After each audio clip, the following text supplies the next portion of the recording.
కానీ నువ్వే స్వయంగా చేసావని ఆ ఇంట్లోకి వెళ్ళడం కూడా వెళ్ళావని వాళ్ళు పోలీసులు చెప్తున్నారు. తర్వాత నువ్వు చెప్తున్నట్లుగా సత్యంబాబు నేను చేశానంటూ ఒక సీడీ కూడా రిలీజ్, సీడీ అయితే నువ్వు కాదని చెప్తున్నావు కాబట్టి ఆ ఇంట్లోకి వెళ్ళారు. సీన్ రీకనెక్షన్ చేస్తున్నప్పుడు సత్యంబాబు ఉన్నారని వాళ్ళు ఎవిడెన్స్ చెప్తున్నారు. అవన్నీ ఏంటంటే ఉన్నాయి అంటారు కానీ అని మనం నమ్మకూడదండి. ఎందుకంటే వాళ్ళు ఎన్నో చేసుకుంటారు. ఎందుకంటే నేను ఉదాహరణ ఒక మాట చెప్తానండి. ఒక వ్యక్తికి పుండు ఉంది, ఆ పుండు మీద కారం వేసినాం. కారం వేస్తే ఎలా ఉంటుంది పరిస్థితులు? అబ్బో మంట వస్తుంది. ఆ మంటలో ఏది మాట్లాడాలో ఏది మాట్లాడతారు. అందుకని హైకోర్టు జడ్జిమెంట్ ఇచ్చిన తర్వాత ఇదిగో సత్యంగా ఇలా చెప్పిందంట అని చెప్పేసి వాళ్ళు ఏవో చెప్పుకుంటారు. అవి ఎన్నో రిలీజ్ చేసుకుంటారు. అవన్నీ మనం పట్టించుకోవాల్సిన అవసరం, దాని గురించి అసలు అలాంటివి ఉన్నాయని అసలు దాని గురించి ఆలోచించాల్సిన అవసరం కూడా. కింద కోర్టు నేను దోషి అని ఎందుకు ప్రకటించింది? కింద కోర్టు అదే చెప్పట్లేదు, తప్పు దర్యాప్తు చేసి కోర్టును కూడా మోసం చేశారండి. తప్పుడు దర్యాప్తు చేసి తప్పుడు సాక్ష్యాలను పుట్టించి కోర్టులో చూపించారు. చూపిస్తే కోర్టు ఏం చేసింది? అయ్యే నమ్మింది. కానీ మీరు అప్పుడు అదే టైంలో నాకు ఈ విధంగా టార్చర్ పెట్టి నన్ను ఇలా ఇబ్బంది పెట్టారని కింద కోర్టు ఎందుకు చెప్పలేదు? నేను ఇంకోటి తెలుసుకోలేదు. నేను వాయిదాకు వచ్చినప్పుడల్లా మీడియాతో మాట్లాడిన కావాలని చెప్పేసి తప్పుడు సాక్ష్యాలను పుట్టించి తప్పుడు ఇది చేశారు. పోలీసులు లంచాలు తీసుకొని చేశారు. నన్ను అన్యాయంగా ఈ కేసులు ఇరికిచ్చారు. నాకు మా అమ్మనే మా చెల్లెని ఎన్కౌంటర్ చేస్తానని చెప్పేసి నన్ను అన్యాయంగా ఈ కేసులు ఇరికిచ్చారు అని చెప్పేసి మీడియాతో చెప్పాను. తర్వాత కోర్టులో కూడా చెప్పాను. మరి కోర్టు నీ మాట ఎందుకు పరిగణన తీసుకెళ్ళలేదు? అదే చెప్పట్లేదండి. కోర్టుకి కావాల్సిన సాక్ష్యాలు మాట. ఇప్పుడు కోర్టుకి పేపర్ మీద రాసి ఇవ్వలేదు కోర్టులో? కింద కోర్టులో నాది కేసు సెక్షన్ కమిటీ లేకముందులో 4th ASMలో నా కేసు CMM కోర్టు నుంచి తర్వాత 4th ASM అక్కడికి వచ్చిన తర్వాత నేను ఒకరోజు నాకు షార్ట్ షీట్లు ఇచ్చే రోజు నేను చెప్పాను, అయ్యా మీతో మాట్లాడాలి అయ్యా అని అన్నాను.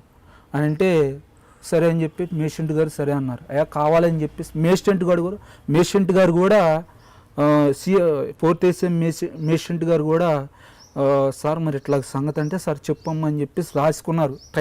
ఆయన రాసుకున్నారు కూడా. సరే ఇట్లా చేశారు, అమ్మని చెల్లెల్ని ఎన్కౌంటర్ చేస్తున్నా అన్నారు, ఇట్లా చేశారు సార్, నాకు ఈ కేసుకి నాకు ఎటువంటి సంబంధం లేదంటే 4th ASM మేషెంట్ గారు కూడా మొత్తం రాసుకున్నారు. మరి దీనికంటే ఇంకేం కావాలి సార్? మరి అయినా కూడా పట్టించుకోలేదు, ఎవరు పట్టించుకోలేదు. నేను ఎంత గొంతు చించుకొని పోయి అరిచాను, నేను అంత తరిశాను. నాకు ఈ కేసుకి ఎటువంటి సంబంధం లేదు, నాకే కావాలని చెప్పి నన్ను ఇరికిచ్చారని చెప్పేసి నేను ఎన్నిసార్లు, ఇంతకంటే ఏం కావాలి చెప్పండి సార్? నోటు ద్వారానే పట్టించుకోలేదు, నన్ను ఎవరూ పట్టించుకోలేదు. ఇంత చెప్పినా కూడా, ఆఖరికి అమ్మాయి తల్లిదండ్రులు చెప్పినా కూడా పట్టించుకోలేదంటే కోర్టుకు వచ్చి సాక్ష్యం చెప్పింది, మీడియా ముందర చెప్పింది, అందరి ముందర చెప్పారు. వాళ్ళ అమ్మ సాక్ష్యాన్ని కూడా పట్టించుకోకుండా మరి పోలీసులు ఇచ్చినటువంటి ఆ దర్యాప్తు చేసినటువంటి ఆ తప్పుడు సాక్ష్యాలను పుట్టించిన ఆ సాక్ష్యాల మీదే కింద కోర్టులో మరి శిక్ష చేశారు. మరి ఇంక నేనేం చెప్పాను చెప్పండి? మధ్యలో విజయవాడ, హైదరాబాద్ నుంచి విజయవాడ వెళ్తున్నప్పుడు సూర్యాపేట దగ్గర ఎందుకు పారిపోవాల్సి వచ్చింది తప్పు చేయనప్పుడు? 2009లో నాకు కాలు చచ్చి పడిపోయి నిమ్స్ హాస్పిటల్లో 3 నెలలు ఉన్నాను, ట్రీట్మెంట్ తీసుకున్నాను. మళ్ళీ 2010లో కూడా కాలు చచ్చి పడిపోయి ట్రీట్మెంట్ తీసుకున్నాను. నేను చెప్పటం కాదు, పాత వీడియోస్ మొత్తం ఉంటాయండి. ఎందుకంటే నేను చెప్పటం కాదు, పాత వీడియోస్ మొత్తం ఉంటాయి. ఎస్కాటే నన్ను చేతులతో తీసుకెళ్ళిపోయారు, వీల్ చైర్ మీద తీసుకెళ్ళారు, టచ్చర్ మీద తీసుకెళ్ళారు. మరి డాక్టర్లు ఏం చెప్తున్నారు? 2 మనుషులు సపోర్ట్ లేనిదే సత్యంబాబు అడుగు తీసి అడుగు వేయలేడు, అసలు నడవలేడని చెప్పేసి అసలు నాకు ట్రీట్మెంట్ చేసే డాక్టర్లే చెప్తున్నప్పుడు ఎవరో ఏదో చెప్పారని చెప్పి దాని గురించి మనం పట్టించుకోవాల్సిన అవసరం లేదు. ఎందుకంటే జరిగింది కిడ్నాప్, పారిపోయావా, కిడ్నాప్ చేశారా, పోలీసులు దాచిపెట్టారు? ఎందుకంటే ఇప్పుడు నేను ఉన్నానండి, కాలు చచ్చి పడిపోయినాడు, ఇప్పుడు కాలుకు ప్యాచర్ అయింది కాబట్టి నడవగలడు. 2 కాళ్ళు చచ్చి పడిపోయినాయి, మోకాల మీద కూడా డోక్కుంటా ఉండేవాడిని. ఎక్కడికి పారిపోతారండి? ఎంత దూరం పారిపోతారు ఏమండి? అలాగే ఏంటంటే ఇవన్నీ కల్పితాలు,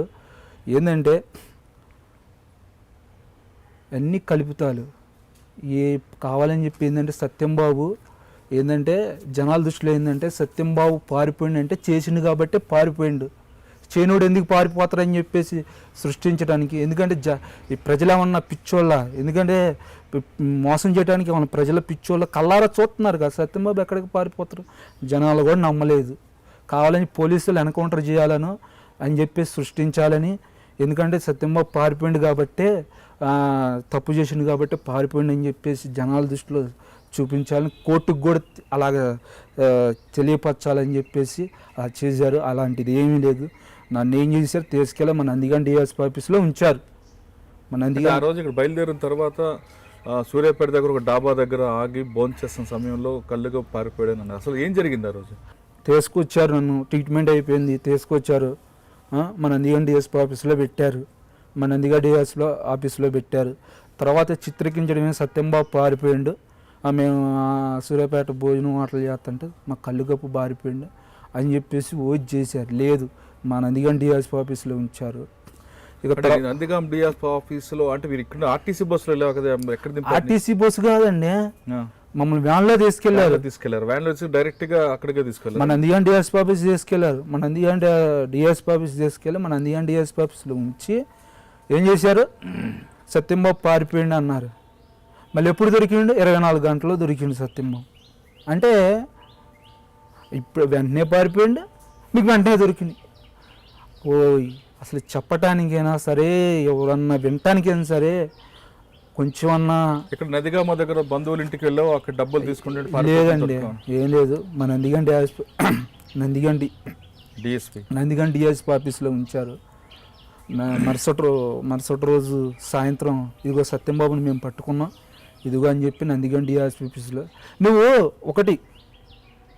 నువ్వు పట్టుకున్నావు అని చెప్పేసి అన్నోడివి నందిగాం డిఎస్పీ ఆఫీస్లో ఎందుకు ఉంచినావు? నువ్వు నందిగాం డిఎస్పీ ఆఫీస్ నుంచి బయటికి ఎందుకు తీసుకొస్తున్నావు?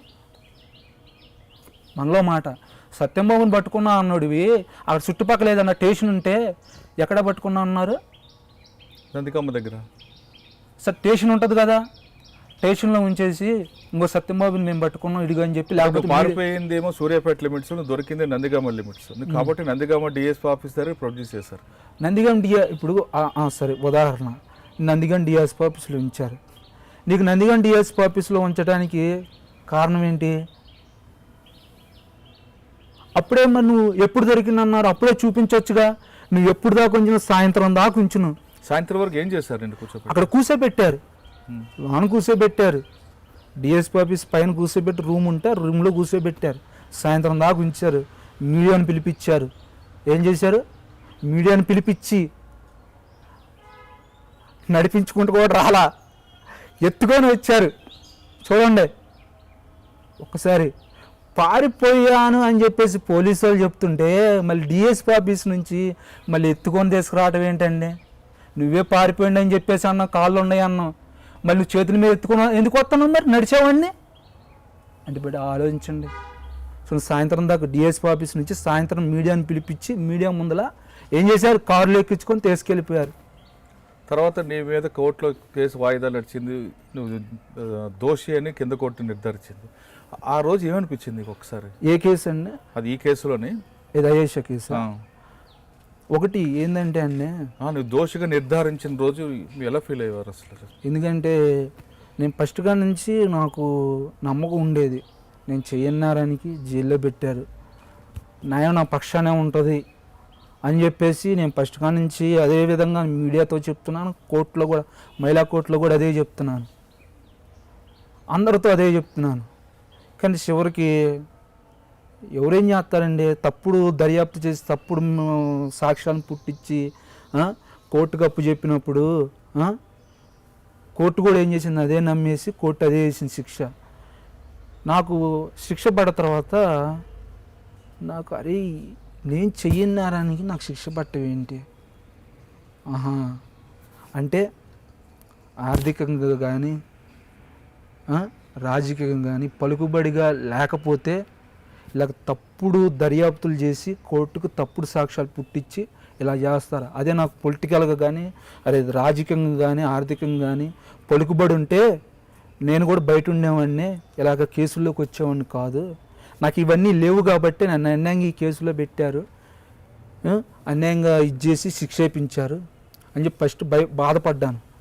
తర్వాత ఇక్కడ కాకపోతే హైకోర్టు ఉంది, హైకోర్టు కాకపోతే మనకు సుప్రీంకోర్టు ఉంది. ఇక్కడితో అయిపోలేదు కదా, ఏంటి ఇప్పుడు మనం మేషెంట్ కోర్టు ఉంది, మేషెంట్ కోర్టు నుంచి జిల్లా కోర్టుకు వస్తుంది, జిల్లా కోర్టు నుంచి హైకోర్టుకి వెళ్తాం, హైకోర్టుకు సుప్రీంకోర్టుకి వెళ్తుంది, సుప్రీంకోర్టు కాకపోతే ధర్మాసనంకి వెళ్తాం. భయపడటం దేనికి? ఇంకా మనకి ఇంకా చాలా టైం ఉంది. అప్పుడే మనం దోషి అని చెప్పేసి జిల్లా కోర్టులో శిక్ష వేసినంత మాత్రాన మనం దోషి అయిపోతామా? కాదు కదా. దోషి అని జైల్లోకి వెళ్ళిన తర్వాత ఆ రోజు జైల్లో ఏమనిపించిందంటే బాధ అనిపించింది.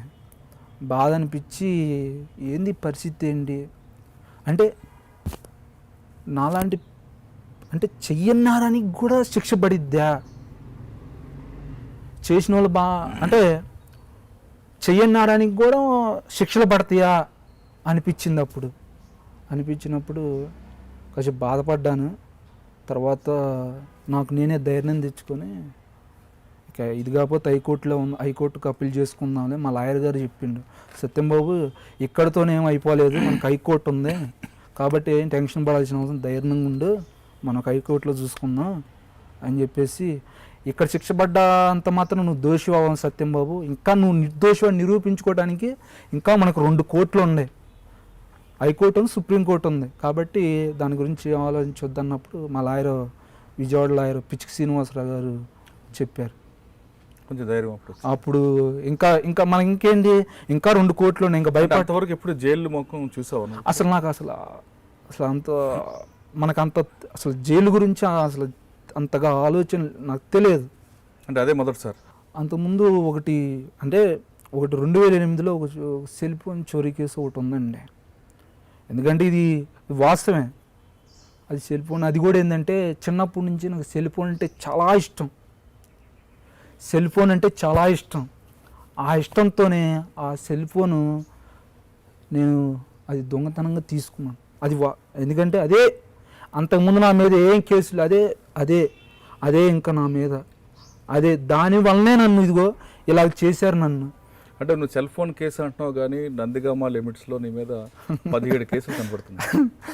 అంటే IPC 354 ఉంది, 307 ఒకటి కనిపిస్తున్నాయి. అది అంటే అర్ధరాత్రులు నీ మీద పోలీసులు చెప్పే ప్రకారం రాత్రులు హాస్టల్లోకి వెళ్ళడం, అమ్మాయిల పట్ల అసభ్యంగా ప్రవర్తించడం, అడ్డొచ్చిన వాళ్ళని చంపడం, ఇలాంటి కేసులు కూడా చూసి నువ్వు సెల్ ఫోన్ కేసు ఒకటి అని చెప్తున్నావు, కానీ అప్పటికే నువ్వు 4 సార్లు జైలుకి వచ్చిన పోలీసు రికార్డ్స్ చెప్తావు. ఒకటి గుర్తుపెట్టుకోండి, 2008 జనవరి 23వ తారీఖు, 24, 25 ఈ 20 తారీఖుల్లోనే అప్పుడే నా మీద కేసు బుక్ అయింది. 2008 జనవరి 25వ తారీఖు, ఎప్పుడు మొదటి నెల. ఏ కేసు బుక్ అయింది? సెల్ ఫోన్ అది ఇష్టంగా తీసుకున్నాను, అదే కేసు నాది మొట్ట కేసు. అక్కడి నుంచి 2008 జనవరి ఇవ్వకుండా నుంచి వేసుకోండి, జనవరి 2007. అంతకుముందు ఏమైనా ఉన్నాయో నా మీద, ఏమైనా కేసులు బుక్ అయ్యానో చూసుకోమని చెప్పండి. తర్వాత ఏ కేసులు అయ్యాయి మీద? అదే కేసు అండి లాస్ట్. నన్ను సెల్ ఫోన్ దొంగతనం తర్వాత ఎన్ని కేసులు అయ్యాయి మీద? ఆ ఒక కేసు, ఆ కేసులో నేను రిమాండ్కి వెళ్ళాను, ఆ కేసులోనే నాకు 6 నెలలు శిక్ష పడ్డది అంతే. ఆ కేసులో 6 నెలలు శిక్ష పడితే నేను బయటకు వచ్చాను. ఆ కేసులో రిలీజ్ అయిన 14 రోజులకి నన్ను ఇంట్లో కూడా తీసుకెళ్ళిపోయారు. ఇంకంతే, ఇంకా నా మీద కేసులు ఎక్కడ ఉన్నాయి? అదొక్కటే కేసు, కావాలంటే చూసుకోమని చెప్పండి. 2008లో ఆ సెల్ ఫోన్ ఇష్టంగా తీసుకున్న ఆ కేసు తప్ప అంతకుముందే ఏమన్నా నా మీద పెట్టారా? తర్వాత ఆ కేసులో నుంచి రిలీజ్ అయిన 14 రోజులకి నా ఇంట్లో కూడా తీసుకెళ్ళిపోయి ఈ కేసులు పెట్టారు. ఓకే.